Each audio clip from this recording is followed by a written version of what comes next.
Hello. With the release of Indiana Jones and the Dial of Destiny, I thought I would talk a little bit about the Indiana Jones franchise and what mark it's left on the industry. Now, I believe Indiana Jones did for adventure films is what Star Wars did for space films. It kind of revived the franchise. Now, it's not hard to see that The Goonies, Romance in the Stone, and its sequel, Jewel of the Nile, have all been greatly influenced by Indiana Jones. Look at the game series Tomb Raider and Uncharted. They have also been greatly influenced by the Indiana Jones films. Now, I remember being 7 years old. My father took me to see Raiders of the Lost Ark. No, wait, I was 6. Yes, look at my face. I'm that old. Back to what we're talking about here. And I was generally surprised that there was a sequel, Indiana Jones and the Temple of Doom, which was a little bit darker but still an enjoyable experience. And then came the Indiana Jones and the Last Crusade. And that, I think, more humor was placed on in that film, because I think the filmmakers thought there wasn't enough humor in the last films. It was too dark, so they thought they'd put more humor here. And it seemed to work. I liked his chemistry with Karen Allen in the first film, even with Willie, played by Kate Capshaw in Temple of Doom, even though she was kind of a nag, but there was chemistry there. And in Last Crusade, dang, I forgot that actress's name. There was kind of chemistry there, but I think he had more chemistry with Sean Connery, who played his father. And I liked the idea that Indiana Jones, just in all his movies, he wasn't just looking for simple treasure like you would think a treasure hunt go. He would look for artifacts that had supernatural meanings to them. They had a supernatural possession to them, and I think that's what made the Indiana Jones movies do so well, because it wasn't just simple buried treasure. And then you figured Indiana Jones and the Last Crusade was just like its title, The Last Crusade. That's it. No more Indiana Jones films. But fans were clamoring for years for if there was going to be another Indiana Jones films, and Harrison Ford thought, oh, maybe we could do another one. It must be one of his favorite characters, because he kept trying to get the character back on the big screen. Did some convincing with Indiana Jones and the Kingdom of the Crystal Skull. Which was good about that movie is that Karen Allen reprises her role as Marion. And Shia LaBeouf plays her son, and secretly he's also Indy's son, but we don't learn that till later. Spoiler! Anyway. Well, that movie was good. It wasn't perfect. I mean, it was flawed, but it was still an entertainingly fun film, like an Indiana Jones should be. And I was generally surprised. I thought the Kingdom of the Crystal Skull could have wrapped up everything nicely. I mean, I think there was no need to continue it, but somebody out there figured people were not happy with Crystal Skull, and they thought, oh, let's do another one. Yeah, it took them 15 years to do it. Harrison Ford was, 66 or 65 when he did the Kingdom of the Crystal Skull. Now he's, 80 years old. Well, he was almost 80, from what I hear. In Indiana Jones and the Dial of Destiny. Now, hinting the title, you probably know what it's really about. What it's about. I mean, time travel, hinting the title, Dial of Destiny pretty much spells it out. Indiana Jones is now on the verge of retirement from being a teacher. His marriage to Marion is crumbling, and I won't say what happened to his son. that's a spoiler I won't give away. You have to see the movie to find out on that one in case you're interested. And he's just depressed. He feels he's just slowly waiting to die until he's contacted, till he's by his goddaughter, played by Phoebe Waller-Bridge, who wants a device that they could.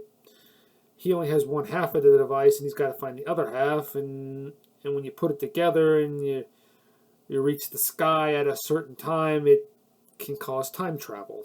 That's what hinting the title, Dial of Destiny. And that's about all I'm going to tell you.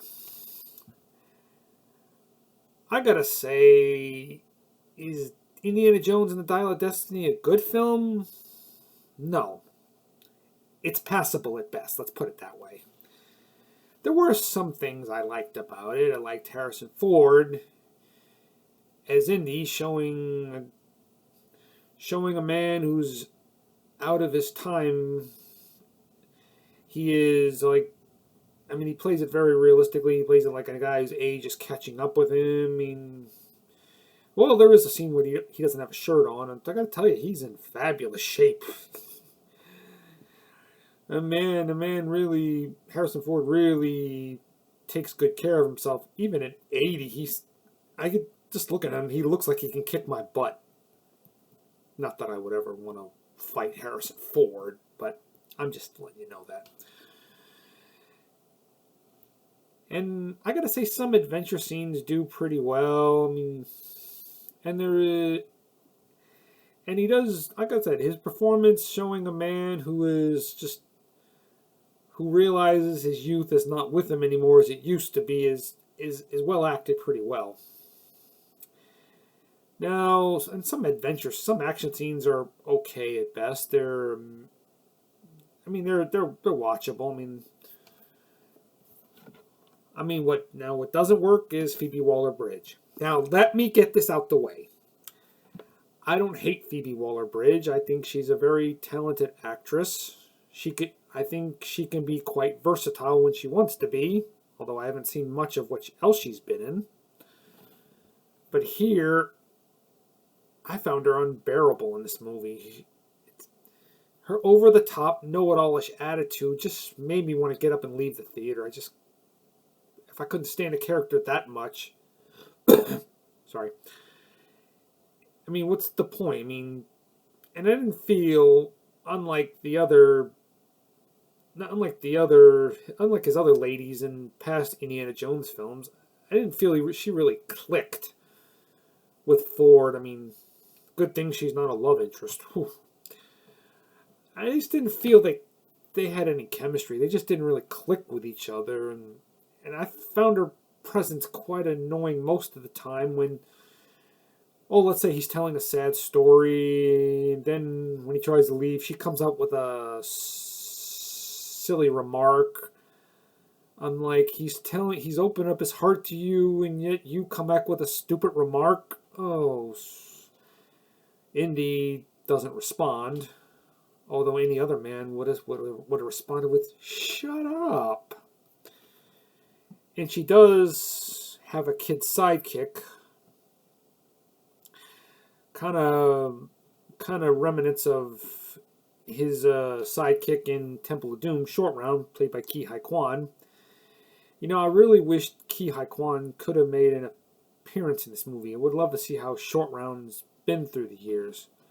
Although John Rhys-Davies does reprise his role as Cabal. And he's a joy to watch, too. I mean, don't get me wrong.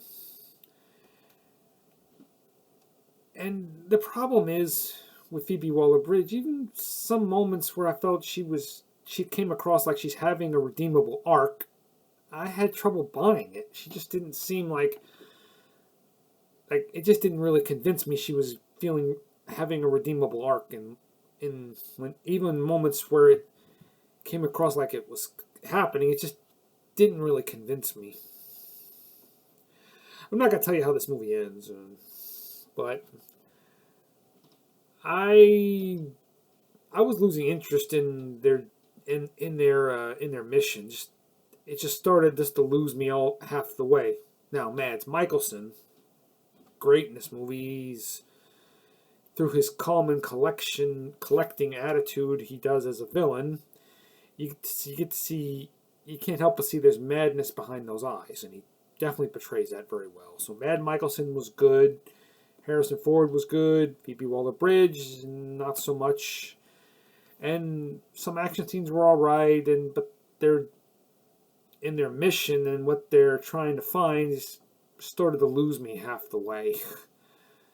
I mean, unlike the other Indiana Jones films, even Kingdom of the Crystal Skull, there was a sense of fun with this adventure. There was a sense of fun and enjoyment. You get settled into, but in Dial of Destiny, it just wasn't there. I was losing interest in what they were mission halfway through. But all in all, that's my take on Dial of Destiny, and I don't think it was the best way to go out on. I really don't. So that's my take on Indiana Jones and the Dial of Destiny, and what the Indiana Jones films have, the mark that it left on the entertainment society. All right, catch you later.